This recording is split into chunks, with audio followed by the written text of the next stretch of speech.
Best thing about a brewery having a wet floor, you can go on the floor.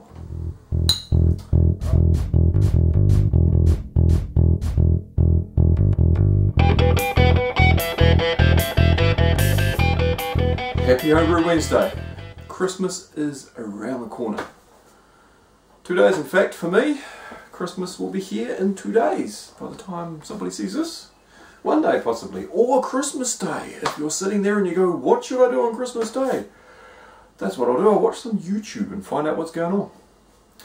Speaking of Christmas and YouTube, I've got some balls on my chin. It's a link. Go and check it out. My wife put together a quick little Christmas song about having beard baubles.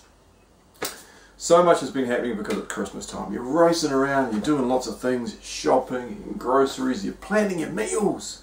Because like the supermarket's going to be shut for a whole day. Far out. Crazy stuff. Shops are full to the brim with people doing last minute, oh my god, I can't get this. Oh. Congratulations to Baylands Brewery.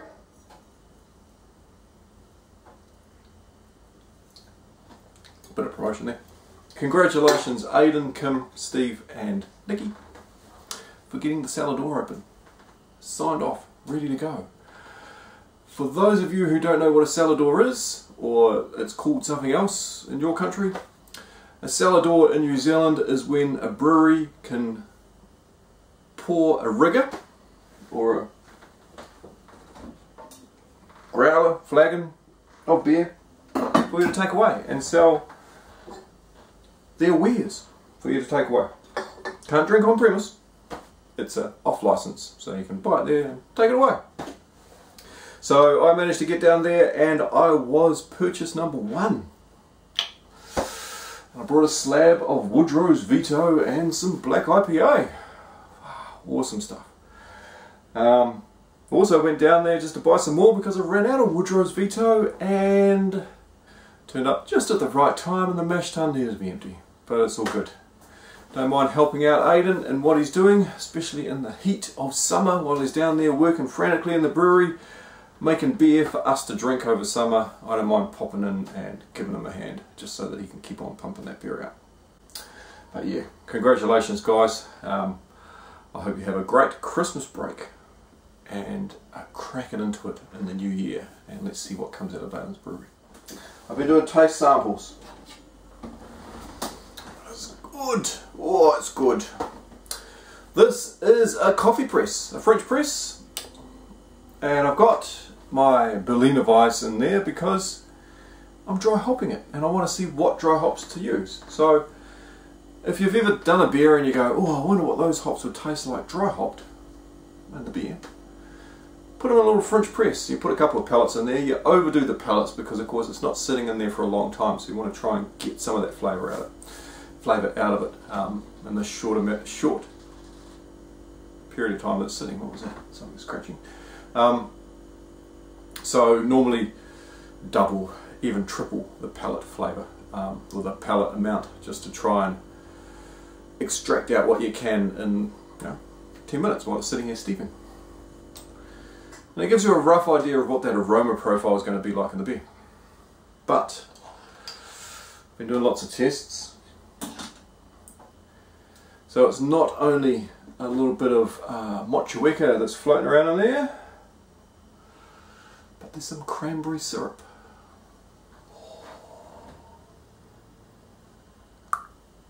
Ooh. Yum.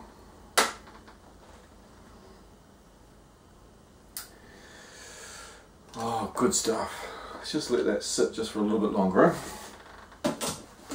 So a Berliner Weiss is normally has a fruit syrup added to it because it is really sour and it is a really light bodied beer. So adding that syrup adds a little bit of sweetness and a little bit of body back to it again because it's only 2.8%. So it's really easy to drink, but that sour punch is definitely in there. So traditionally it's been a raspberry syrup or a Woodruff syrup that's used in it. Woodruff's like rhubarb. And I'm going with cranberry. Well, I'm going to try cranberry and see how cranberry works anyway. I've been sampling it and doing bits and pieces. Now remember, this was my sour. Look at that colour on that, that's awesome. This was my sour wort Berliner Weiss. So I took the lactobacillus from the husk that was on acidulated grain and soured up the wort, and then the wort was added to the boil and got rid of all the lacto and then fermented it out. Well, I think doing the boil for 30 minutes reduced too much of the head retention. There's not the white creamy foam that I would expect on a Berliner Weiss to bring it into style. Oh, that's just so pretty. It's like a traffic light for adults. Then again, 2.9%, it's a traffic light for kids, put them to sleep, you know. So I'm going to brew it again, and I'm going to brew it slightly different.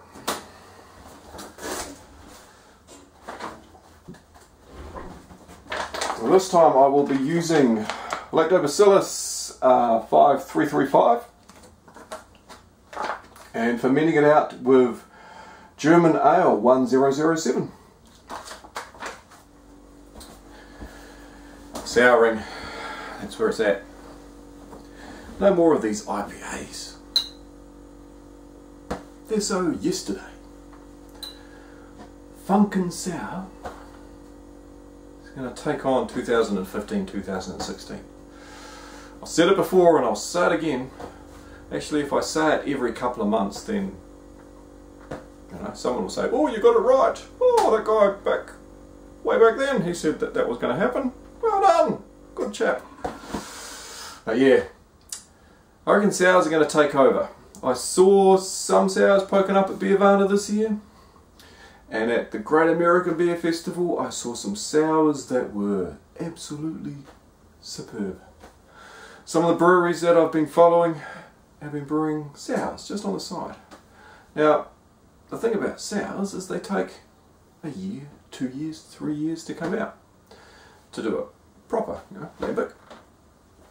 So if they're playing with them, that means that there's going to be a flood of sours hit and everybody's going to go, "Sour beers, let's brew a sour beer," and there's going to be another wave of sour beers hit. So because of that lag, it's got some momentum.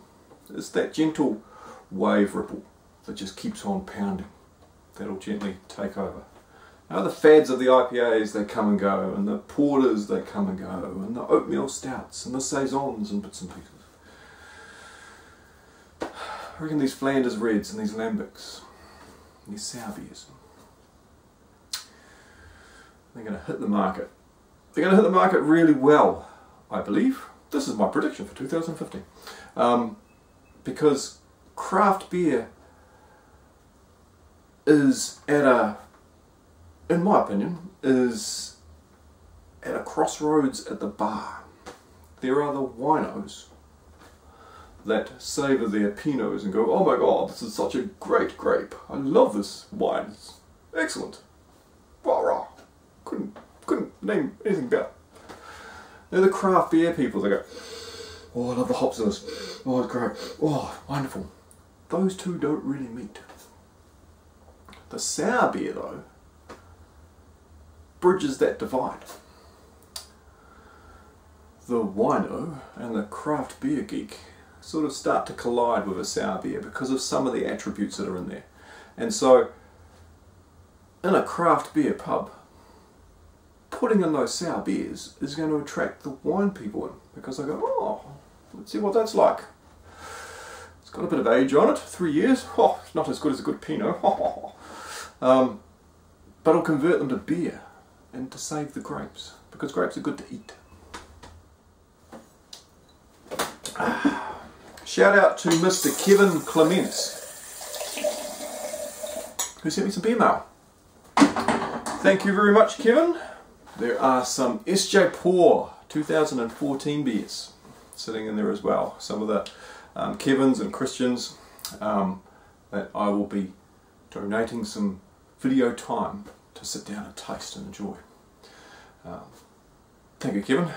Much, much appreciated. There is some beer coming your way in the new year. So the beer fridge is full. Got lots of little Flemish friends sitting in the fridge as well. A bunch of Flemish Flanders Reds and Lambics I'm going to be tasting. I've got some aged beers that are sitting in there. I've got a Christmas sour. Santa Claus. Kerry Gray knows what that one is. I'm going to be opening that up at Christmas time too. Speaking of sours, still speaking of sours, Dan ABA starters are just still sitting there, just waiting for that pellicle to grab. My original starter was a little bit too big, so I've split it down and repitched it into a smaller version, just to see if I can get that pellicle just to take off, because it wasn't taking off within the first 10 days or so. So I thought, okay, let's just split it down. These things take time. I mean, it's in a lamp, it takes a good 2 years, 3 years to get good. Oh, look at all that hoppy goodness.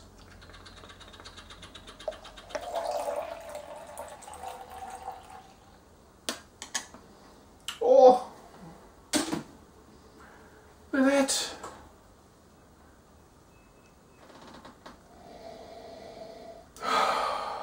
Yum.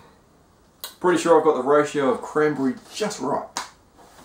Now it's time to get the ratio of dry hopping right, or what type of dry hopping to put in it, or whether to put dry hopping in it at all. Why keep something to style? Let's sort of try and fit it into style, but let's brew outside the box. Let's make something new. This was so easy to make and so refreshing to drink. It's just amazing. A good sour beer, so I've been told, is meant to make you thirsty. Salivate for more. Speaking of good beers, Brian Majadi from France, who sent me over his SJ Pour beer. So Brian sent over 6, I'm running out of fingers, 6 and a nose. 6 of his SJ Pour beers instead of 3, so I still have one in the fridge that I've got to deliver to the 6th placeholder in the SJ Pour Challenge in New Zealand, but everybody else I fired out the beers, and of course I was 4th? 5th. I was 5th, so I got this. Paul Finney was 4th. Paul Finney, did you get your certificate as being a gold sponsor in the SJ Pour Challenge? I never heard whether you pulled it out of the box when I sent you some beers down, some of the beers that Grant Baker and I put together in a box and I sent down to you. There was a certificate sitting in there on the top saying Merry Christmas Finney. I hope you opened up the envelope and just didn't throw the box away. Tell me that you got it. Anyway, back to Brian's beer. Brian's beer has got Nelson Sauvin and Amarillo hops in it. Now Nelson Sauvin has that classic aroma when you put too much in it, that funky, sweaty, cat pee aroma sometimes. It's nice. It is still a nice aroma. Cat pee and nice aroma in the same sentence here. The aroma works. The Amarillo in this beer empowered the Sauvin. So it was higher, it was more noticeable, and it balanced it out a lot better. I've had Amarillo smashes before and they've been like, oh no, I don't really like that. But with the Nelson Sauvin in there, it really made it a sessionable beer. It was really, really nice to drink. Cheers Brian for sending that over. Unfortunately I didn't get a chance to do a video review. Sometimes you're just sitting down and relaxing to have a beer and you don't really feel like whipping the camera out and recording. Sometimes you drink naked too, but hey, that's a different story. Merry Christmas from me, and time for another one. Happy holidays, happy Hanukkah. Cheers. Hope you have a great Christmas and a wonderful New Year. We'll probably see you in the New Year at some stage. Bound to. I think there's a video in the wings for the New Year. Until then, cheers. Have yourself another one.